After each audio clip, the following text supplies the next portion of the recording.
এদিকে সবসময় পাওয়া যায়, হয়তো 2টা 2:30টার সময় টক সুগর টেলিভিশনের ভিতরে পাওয়া যায় রে, কি মোরাইয়া মোরাইয়া ফেসাইয়া ফেসাইয়া ঘুরাইয়া ঘুরাইয়া জিলাফির মতো এমনি লাইরা লাইরা কথা কয়, আসেনি রে না? নিজে ধরাত পড়ে না, আগে বলা বলে চিত্রিত করতে চাই। বলেছি ঢাকা রাজধানীতে শীততাপ নিয়ন্ত্রিত কক্ষে বসে তুমি ইসলামের বিরুদ্ধে কথা বলো। তুমি ভুলে গেছো এই দেশের নাম বাংলাদেশ। এই দেশে শতকরা 92 জন লোক মুসলমান। এই দেশ শাহজালালের দেশ, শাহপরানের দেশ, তিতুমিরের বাসার কাল্লার দেশ। এই দেশ সিনে টান টান করে দাঁড়িয়ে থাকা আমার আবু সাইদের দেশ, ঠিক কিনা বলো? আমার আবু সাইদ, তারে 3টা গুলি করা হয়েছে, একটাও তার পিঠে ঢুকে নাই, সবগুলো তার বুকে ঢুকেছে। এই মুসলমানের দেশে, যেই দেশে মসজিদের দেশ, মাদ্রাসার দেশ, যেই দেশে এশার নামাজ পড়ে মানুষ দুরূদ পড়তে পড়তে ঘুমোতে যায়, যেই দেশে ফজরের আজান শুনলে মানুষের ঘুম ভাঙে, এই দেশে তুমি টকশুর নামে চ্যানেলের ভিতরে তুমি ইসলামের বিরুদ্ধে কথা বলো, আলেম ওলামার বিরুদ্ধে কথা বলো। আমি বলেছি এই মুসলমানের দেশে রাজধানীতে বসে শীততাপ নিয়ন্ত্রিত কক্ষে পুলিশ পাহারায় ইসলামের বিরোধিতা করা সহজ। পাল্লা নহলের জমিনে এসে বলো পিঠের চামড়া নিয়ে ঢাকা যাওয়া যাবে না। তুই জীবনে হগিন্দি পেটে বিখ্যাত হচ্ছে, হুজুরের জীবনে মসজিদের সান্দা দিচ্ছ, 6 বছরের সান্দাবাহী, তুই পয়সা টিপ দিয়ে ধরে রাহত, তুই হুজুরের জিজ্ঞাস খাইয়াইছে না গিয়া খাইব, হুজুরে খাইয়াইছে না গিয়া খাইব, তোর দরকার কি? আবার হুজুরের শরীরে যদি কুদুর মনে হয়, আবার আমরা তারা চিৎকারে মেরে কে যার দরজা দিয়ে ঢুকেননি, হুজুরের দরজা দিয়ে ঢুক মনে হলে বেড়া কাটটা ঢুক মনে হলে উফরি দিয়ে টিন খুলে দুপুরে পড়বো, তোর সমস্যা কিতা? আসিনি অসিকব, অনেক করেছো তোমরা, তামাশার শেষ আছে, সব কিছুর একটা শেষ আছে। কোরআনের হাদিসের কথাগুলো আমার আলেম যখন বলেছে মিম্বারে বসে, তোমরা আমার ইমামের চাকরি খেয়ে ফেলেছো, ঠিক কিনা বলো? তোমরা কম করো নাই। আমার আলেমগুলো যখন কোরআনের কথা বলেছে কোরআনের মঞ্চে, তোমরা জোর জবরদস্তি করে আমার আলেমগুলোকে বেজ্জতি করে তোমরা মঞ্চ থেকে নামিয়ে দিয়েছো।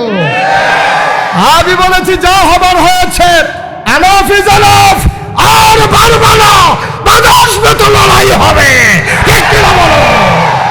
এটা নিয়ে এমনি ফাইতেন না। আমি দাউদকান্দি মাহফিলও যখন কইছি এটা নিয়ে অসুবিধার দল ইসলামের বিরুদ্ধে কথা কয়, এক বুড়া বেড়া ফাল দিয়ে করিয়া কত কৌ, আমি তার এখন ফাইবে নহন তো কৌ, এবার যে নমুনা আছিল ফাইলে তারে থুতাইয়া গোসল করাইলে লইল, পানি লাগলো না। বাংলাদেশে বুদ্ধিজীবী নামের একদল লোক কলঙ্ক, তারা আগের সরকারের আমলে এই কারবার করছে, অহনো তারা দেখবেন কায়দা কইরা তারা কথা কয়, প্যাকেট কইরা কইরা ধরন যায় না। আমরা তারা তো আটকা কই এলায় দেখিয়া ধরা পড়া যায় গায়, তারা বড় বুদ্ধি খাড়াইয়া খাড়াইয়া কথা কয়, তারা ভাত খায় বাংলাদেশও, কুলি হালায় গিয়া ইন্ডিয়া। বুদ্ধিজীবী নামের কলম এই অসভ্যের দলে আমি খেয়াল করে দেখি সব সময়। এই স্বাধীনতার 53 বছর অতিবাহিত হয়ে 54 বছরে পরে গেল, আমরা খেয়াল করে দেখলাম এই বুদ্ধিজীবী নামের যারা কলঙ্ক, তারা সব সময় কথা বলতে গেলেই ইসলামের বিরুদ্ধে কথা বলে, ঠিক কিনা বলে? তারা কথা বলতে গেলেই আলেম ওলামার বিরুদ্ধে কথা বলে, তারা কথা বলতে গেলেই মসজিদ মাদ্রাসার বিরুদ্ধে কথা বলে। আমি বলতে তাপ নিয়ন্ত্রিত কক্ষে বসে আর বুদ্ধিজীবীর নমুনা দেখলে আপনি খেয়াল, আমি তো আবার সব কিছু খেয়াল করেন লাগে, বুদ্ধিজীবী আপনারা তো খেয়াল করেন না সব, আমি আবার খেয়াল করি। এটি যে বাংলাদেশে যত বুদ্ধিজীবী আছে দেখুন সবটির তালুকা চলা, একটা তো চুল না। আমি অনেক গবেষণা করলাম বললেন ভাই যে এই বুদ্ধির লোকের চুলেরও তো শত্রু থাকে, যে বুদ্ধি থাকলে চুল তখন যেত না, কারণ বাকিটা আমি অনেক গবেষণা, অনেক কিতাবও বিচারছি, পাই না, গুগলে সার্চ দিছি দেখি আইয়া না। পরে শেষ পর্যন্ত আমি গবেষণা করে নিজে নিজে বার করলাম, আমার মনে হয় বুদ্ধি গুতাইয়া এই অসভ্যের চুল বেলায় আলগা করে লাগছে, কেন ঠিক কিনা কও? কথা কইতে লইলে ইসলামের বিরুদ্ধে কথা আইয়া পড়ে, কথা কইতে লইলে আলেম ওলামার বিরুদ্ধে কথা কয়। এই যে শুধু ঢাকাতে আছে, এলাকাত নাই তা না, এলাকার ভিতরেও দেখবা কর্তৃ আছে, ইমাম সাহেবরা দেখলে মস্কারা করে, শরীরটা দেখলে মনে হয় চুলকানি উঠতেছে গেতা, আসেনি রে কারবা? খেলা দর কম খেলছো না, অনেক খেলছো। ইমাম সাহেবরা দেখলে টিটকানি, কি হুজুর খাইয়াইছেন না গিয়া খাইবে, হুজুরে খাইয়াইছে না গিয়া খাইবে, তোর দরকার কি? তুই তো হগিন্দি বেরিয়ে বিখ্যাতের চাতুর, তুই হুজুরের খবর লস কীর্তি, ঠিক কিনা খাও? হুজুরে খাইয়াইছে না গিয়া খাইব তারে জিগাইব তারে তুই বেড়া হগিন্দি বেড়ি ভিক্ষা দিচ্ছা তুই মসজিদ টেহা দিতে নিলে সিফা দিয়া টেহা লইয়া বইয়া থাহস তোরে চিনি না আমরা টেহাই বেড়াইয়া কাম দে তার দুঃখ কথা যেটা মনে পড়ছে এটা কি কইলে যা কইলাই আর আইনা নাই হল বলো মসজিদ হুজুরে টেহা তুলে তে কাঁচা ফাস্টিকা নুটটারে পকেটে মুট করে ধরে লইয়া হাতে পকেটটা হাতে লইয়া বইয়া রয়েছে ধুম ধরে বইয়া রয়েছে হুজুরে ওয়াজ করতে পারবো টেহা দিতাম পয়সা আপনি কাঁচা টেহা মুডের ভিতরে লইয়া রাখলে কতক্ষণ পরে দেখবেন এটা গাম দিয়ে আমার দেখলিও তে খালি কুদিন পরে পরে চাই টেহারা আসেনি হুজুরি যেমনি কালেকশন করতেছে এটা পকেটও থাকলে করে ফাল দিয়া ব্যাগ লোক এর লেগে এটা মুট করে লইয়া বইয়া রয়েছে কতক্ষণ পরে পরে ছায়া আসেনি কতক্ষণ পরে দেখে যে গাই মৌডে তে টেহার লগে কথা কয় কান্তা পারবা কান্তা পারবা মসজিদও দিতাম না আসেনি রে অসুবিধা আসেনি তো তুই হিসাব তো হুজুরে খাইয়াইছে না গিয়া খাইব তুই কি হিতাকাঙ্ক্ষী হুজুরে তুই হুজুরে বড় পেয়ার কাটতে হোক অসভ্য কহে না তুই হুজুরে মহব্বত করস তুই জীবনে হগিন্দি বেটিতে বিখ্যাত হচ্ছে হুজুরে জীবনে মসজিদের সান্দা দিচ্ছ 6 বছরের সান্দাবাহী তুই পয়সা কিক দিয়ে ধরে রাহস তুই হুজুরে জিজ্ঞাসা খাইয়াইছে না গিয়া খাইব হুজুরে খাইয়াইছে না গিয়া খাইব তোর দরকার কি আবার হুজুরের শরীরে যদি কিন্তু মনে হয় আবার আমরা তারা চিৎকারে মেরে কে যার দরজা দিয়ে ঢুকেননি হুজুরে দরজা দিয়ে ঢুক বানাইলে বেড়া কাটটা ঢুক বানাইলে উফরি দিয়ে টিন খুলে দুপুরে পড়বো তোর সমস্যা কিতা আসেনি অসুখ অনেক করেছো তোমরা তামাশার শেষ আছে সব কিছুর একটা শেষ আছে কোরআনের হাদিসের কথাগুলো আমার আলেম যখন বলেছে মিম্বারে বসে তোমরা আমার ইমামের চাকরি খেয়ে ফেলেছো ঠিক কিনা বলো তোমরা কম করো নাই আমার আলেমগুলো যখন কোরআনের কথা বলেছে কোরআনের মঞ্চে তোমরা জোর জবরদস্তি করে আমার আলেমগুলোকে বেজ্জতি করে তোমরা মঞ্চ থেকে নামিয়ে দিয়েছো আমি বলেছি যা হবার হয়েছে এনাফ ইজ এনাফ আর পারবা না বাধা আসবে তো লড়াই হবে ঠিক কিনা বলো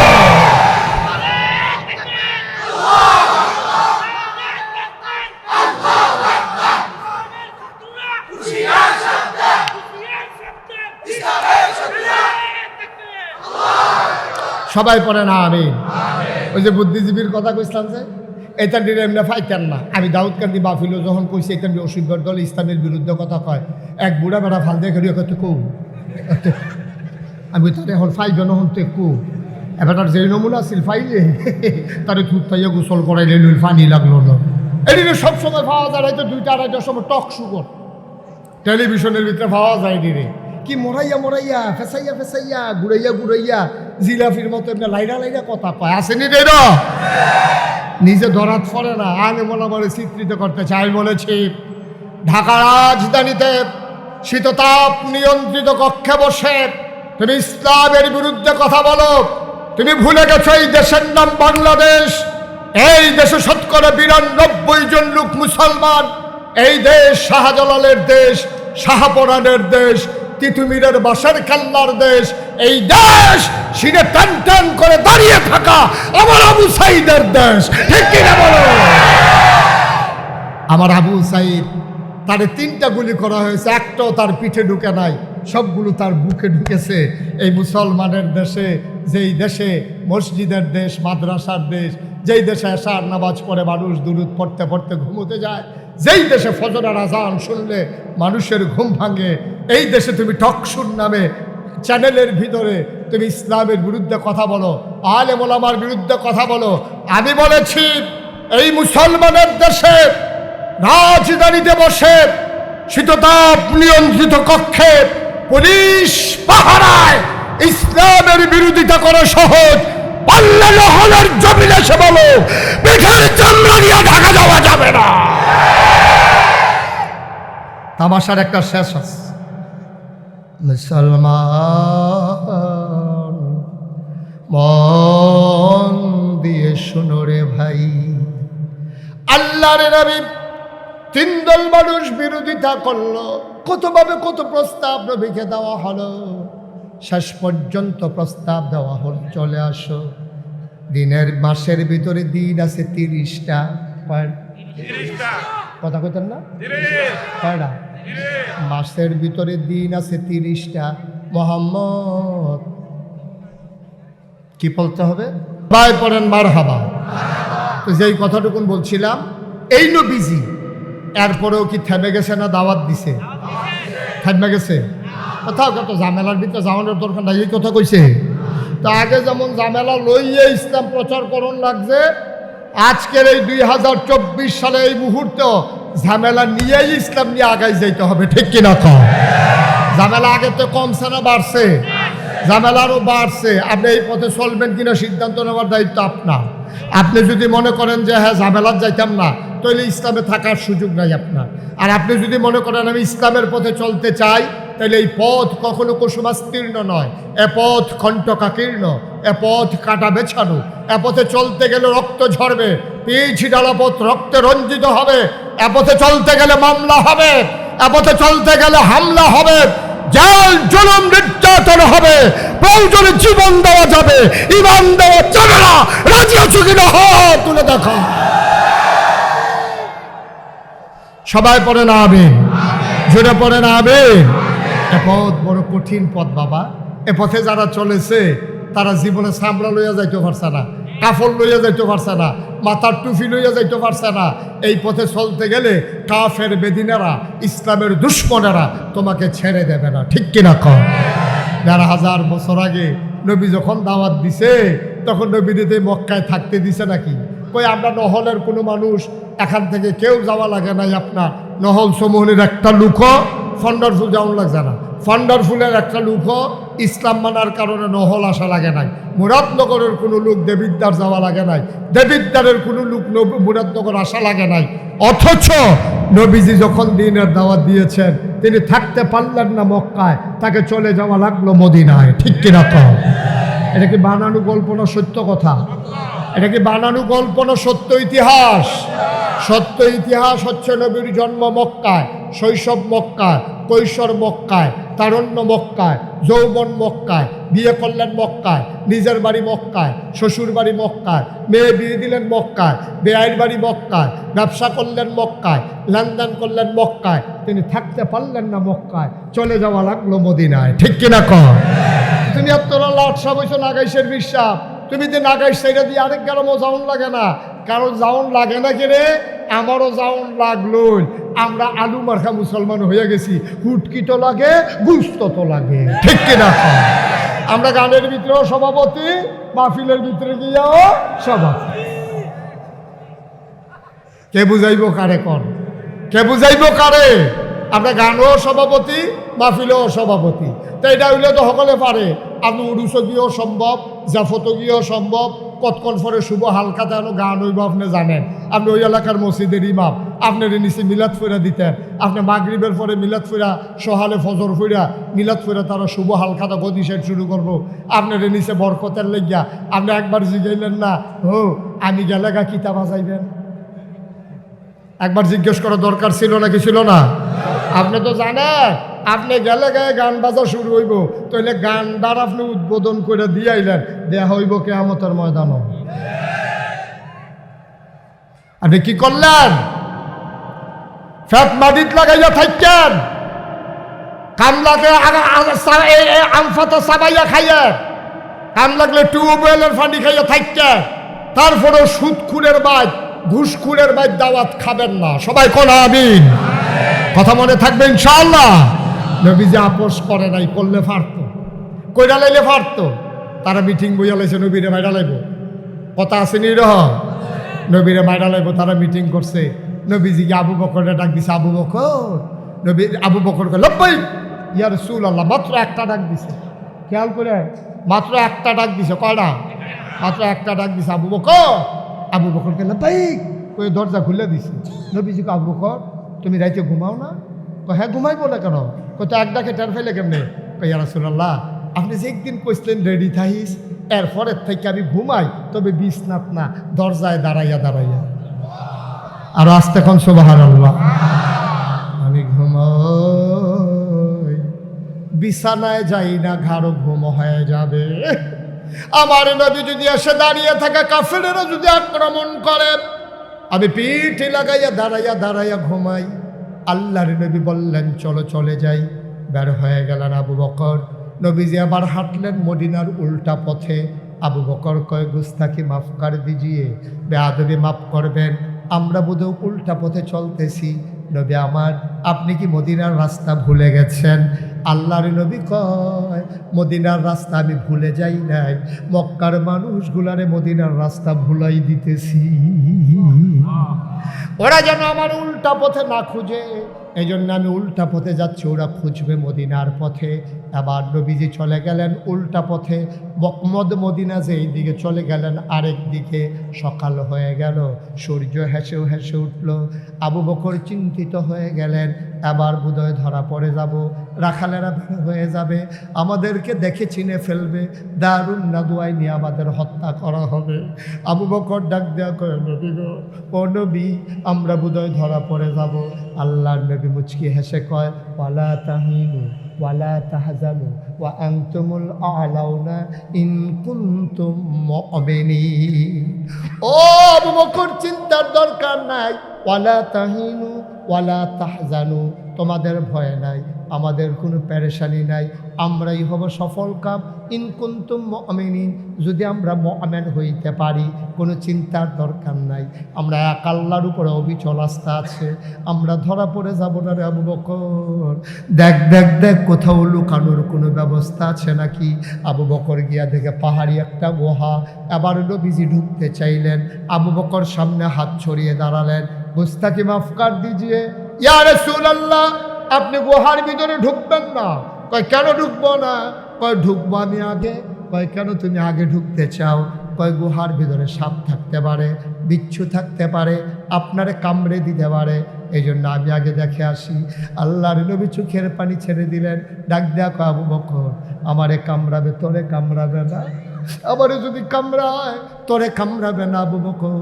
নবীর চোখ বেয়ে বেয়ে পানি পড়তেছে, কলজা বড় নবীর মায়া। আল্লাহ কোরআনে কয়, ফাবিমা রাহমাতিম মিনাল্লাহি লিনতা লাহুম ওয়ালাউ কুনতা ফাজ্জান গালিজাল কলব লানফাদ্দু মিন হাওলিক ফাআফু আনহুম ওয়াস্তাগফির লাহুম ওয়াশাবিরহুম ফিল আমর ফাইযা আযামতা ফাতাওয়াক্কাল আলাল্লাহ ইন্নাল্লাহা ইউহিব্বুল মুতাওয়াক্কিলিন। কলজা বড় নবীর মায়া। নবী ডাক দেয়া কয়, আবু বকর, আমি গুহায় ঢুকলে আমার সাপ কামড়াবে, তোরে কামড়াবে না। আবার আবু বকর কি জবাব দেয়? আমরাও তো আশেকে রাসূল, আবু বকরও তো আশেকে রাসূল। আবু বকর জবাব দেয়, নবী গো, ও নবী, আমার মতো 100 আবু বকর যদি মরে যায়, ইসলামের কিচ্ছু হবে না গো নবী। আপনি যদি কিচ্ছু হয়, তাইলে দুনিয়াতে ইসলাম থাকবে না।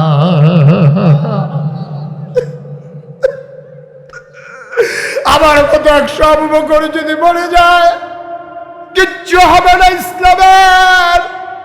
আপনি না থাকলে ইসলাম থাকবে না গো নবী, আমাকে আগে যাইতে দিন। আবু বকর আগে ঢুকলেন, সব দেখে শুনে তিনি বাইরে এসে বললেন, আহলান সাহলান মারহাবা, মোস্ট ওয়েলকাম, এই গুহার ভিতর আপনাকে স্বাগত। নবী ঢুকলেন, বললেন, মাশাআল্লাহ, সুন্দর গুহা। আবু বকর ক্লান্ত পরিশ্রান্ত দেহ, একটু আরাম নিতে মন চায়। আল্লাহর নবী বললেন, আর আবু বকর আসন পেতে বসে গেলেন। আল্লাহর নবী কুলে মাথা রেখে শুয়ে পড়লেন, আলতো করে হাত বুলিয়ে দেয় আবু বকর, চুলের মাঝে বিলি কেটে দেয়। আবু বকরের আদর পেয়ে নবী ঘুমিয়ে পড়লেন। আবু বকর তাকাইয়া দেখে গুহার চতুর্দিক দিয়ে শুধু গর্ত আর গর্ত, সাপের জিহ্বা দেখা যায়। আবু বকর মাথার পাগড়িটা ছিললেন, টুকরা টুকরা করলেন, টুকরা টুকরা করে সবগুলো গর্ত বন্ধ করলেন। কাপড়ের টুকরা শেষ, গর্ত রয়ে গেছে আরো একটা। সুবহানাল্লাহ কয় না? তিনি কি করবেন? কিং কর্তব্য বিমূঢ় হয়ে গেলেন, তিনি ভয়ে পড়ে গেলেন। কি করবেন এখন? কি করা যায় এখন? আবু বকর কি করবেন? গর্ত একটা বাকি আছে, কাপড়ের টুকরা নাই। আবার আবু বকর সিদ্দিক আস্তে করে নবীর কুলের নিচ থেকে পা একটা বের করলেন, গর্তের মুখে পা চাপা দিয়ে রাখলেন। বিষাক্ত সাপ বের হতে না পেরে আবু বকরের পায়ের ভিতরে ধ্বংসন করলেন। শরীরটা নীল হয়ে গেল, একেবারে চোখ দুইটা লাল হয়ে গেল। আবু বকরের বিষের যন্ত্রণায় ছটফট শুরু করে দিলেন, ঠোঁটটারে দাঁত দিয়া কামড়ে ধরলেন, আওয়াজ বের হয়ে গেলে আওয়াজ যদি বের হয়ে যায় তাইলে আমার নবীজির ওই যে কি কয় ঘুম ভেঙে যাবে। এবার ঠোঁট দিয়া চাপড় কামড় দিয়া যে ঠোঁটটারে দাঁত দিয়া কামড়ে ধরে তিনি আবার আটকে দিলেন। ওকে জি, ঠোঁট দিয়ে কামড়ে ধরলেন।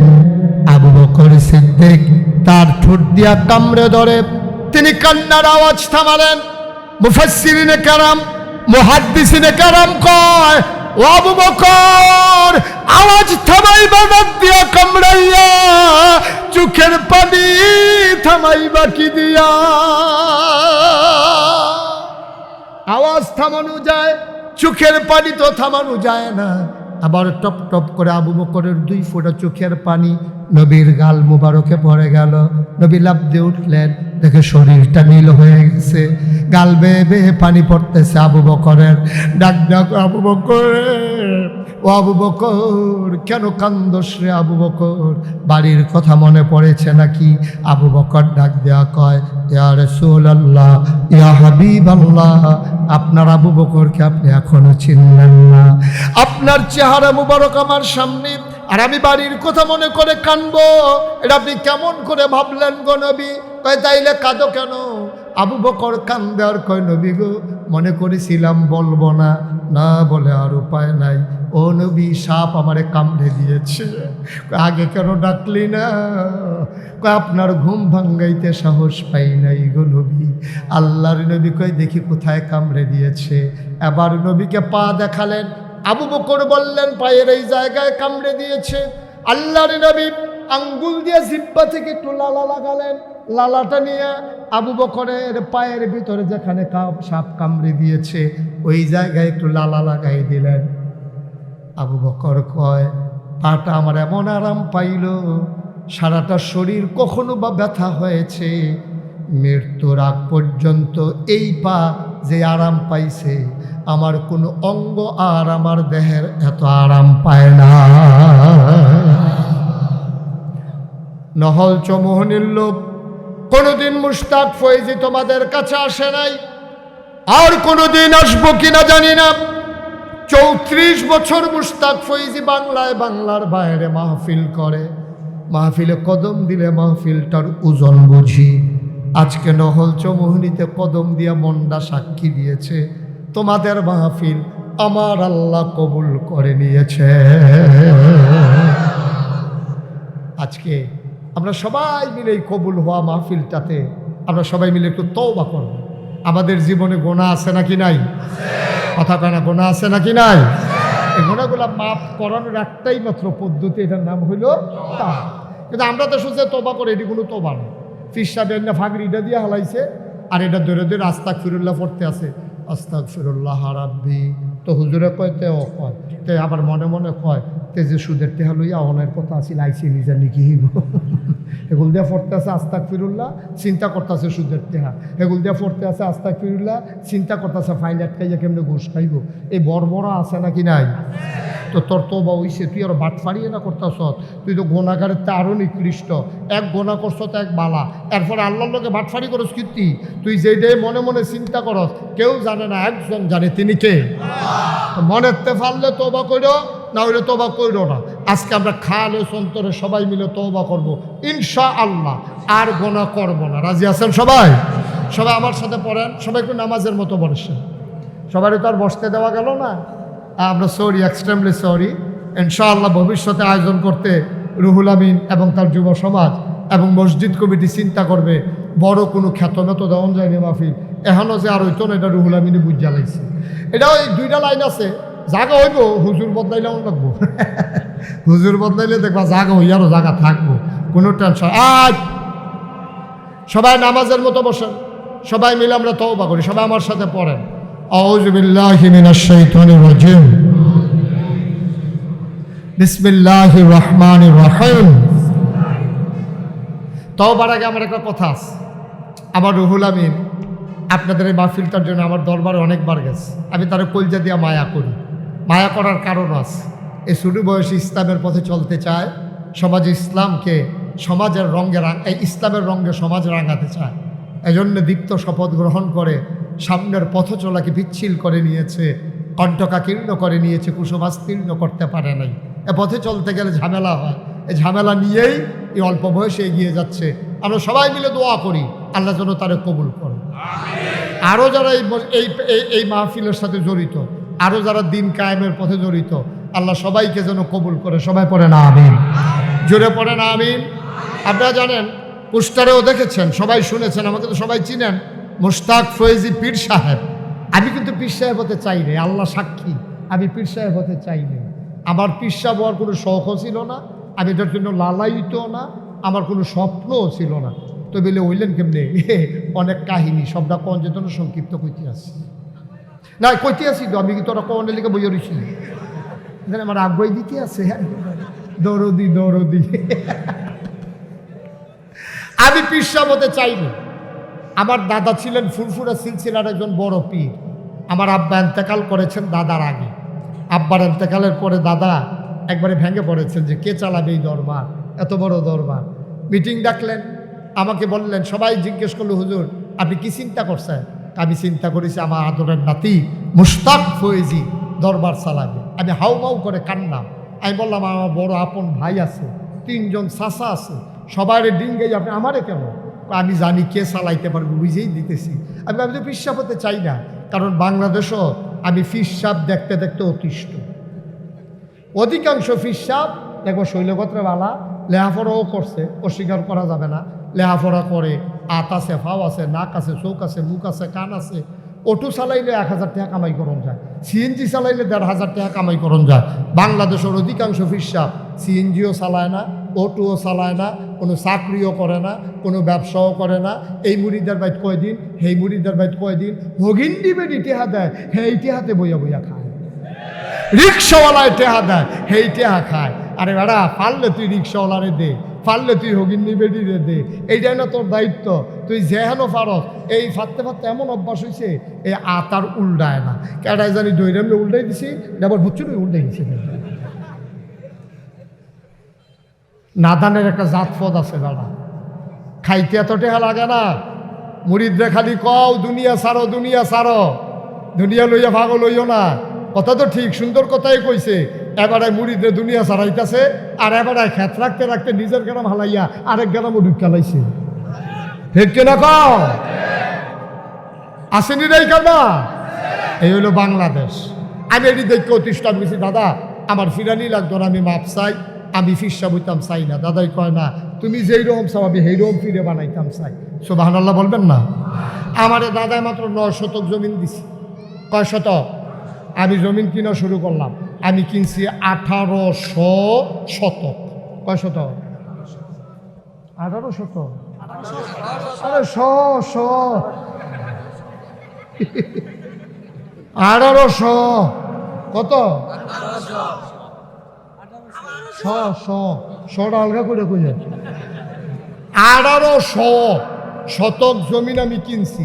আমার এখনো 10টা প্রতিষ্ঠান, একটা জিকির আজকারের জন্য খানকা, দাখিল মাদ্রাসা, নুরানি মাদ্রাসা, হাফিজিয়া মাদ্রাসা, ধাতব্য চিকিৎসালয়, গণপাঠাগার, গবেষণাগার, ছাত্রাবাস, ইয়াতিমখানা, মসজিদ। মারহাবা কর না কেন? আমার এখনো মসজিদ আছিল টিনের ঘর। চিন্তা করলাম আমার বাসাম কয় বছর, বাংলায় কথা কয় এমন খুব কম লোক আছে যে মুস্তাক ফয়েজির নাম উঠছে না। চিন্তা লাগছে যখন কামো লাগাইলেই চিনারা, আমার লাগিয়া দেওয়ার দরকার নাই, আল্লাহ আমার অনেক দিছে আলহামদুলিল্লাহ। এবার আমি নিয়ত করলাম, দৃষ্টিনন্দন, স্থাপত্য শৈলী মণ্ডিত, মুসলিম বিশ্বের এক অনন্য নিদর্শন, বিশাল করে একটা হাসপাতাল, একটা মসজিদ করব। মারহাবা বলবেন না? আমি 20,000 স্কোয়ার ফুট, 20,000 স্কোয়ার ফুট, যারা শিক্ষিত তারা বুঝা লাইছে, এবারে বুঝা লাইছে দেখে এবারে নাই, এবারে এসি ভাদিয়া লাইছে। 20,000 স্কোয়ার ফুট খেলা মানে বুঝছো? এই মাঠটার কয় গুণের সমান হইব? মার হাবা কর না কেন? এই বুজুর্গ কইছেন আপনি? আল্লাহ রলি কি করতে আছে এবারে শরীরটা লইয়া? আমার হাবা বলো। আমার মসজিদরা নিচতলায় হাসপাতাল, দোতলায় 3 তলায় মসজিদ, 20,000 স্কোয়ার ফিট। আমি বললাম যে এই মসজিদ করতে কত লাগবে? ওরা আমাকে বললো 15 কোটি টাকা। আমার হাবা বলবেন না? এবারে তো ডরাইছে 20,000 হইন না, আমি ডরাইছি টিয়া হইন না।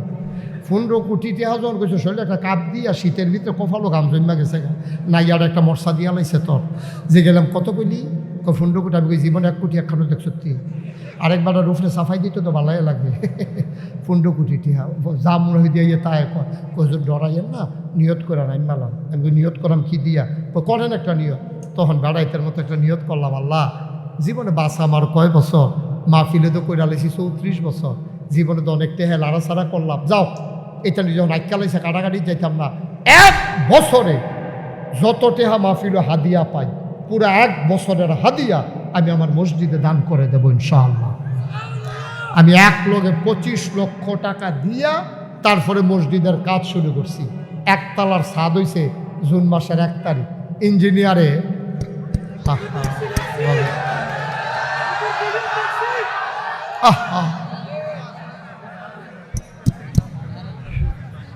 কারেন্ট চলে গেছে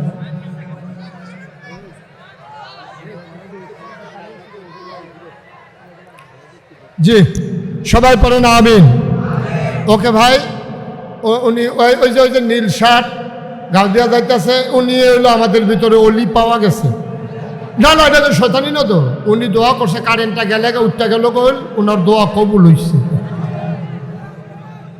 হ্যাঁ ওনার দোয়া কবুল উনি দোয়া করছে আল্লাহ এমনি তো যাইতাম পারতাছি না কারেন্টটা গেলে উঠলাম ওই তো আল্লাহ এবার দোয়া কবুল করছে তো এবার আল্লাহর অলি না খেলা মনে করছে আপনারা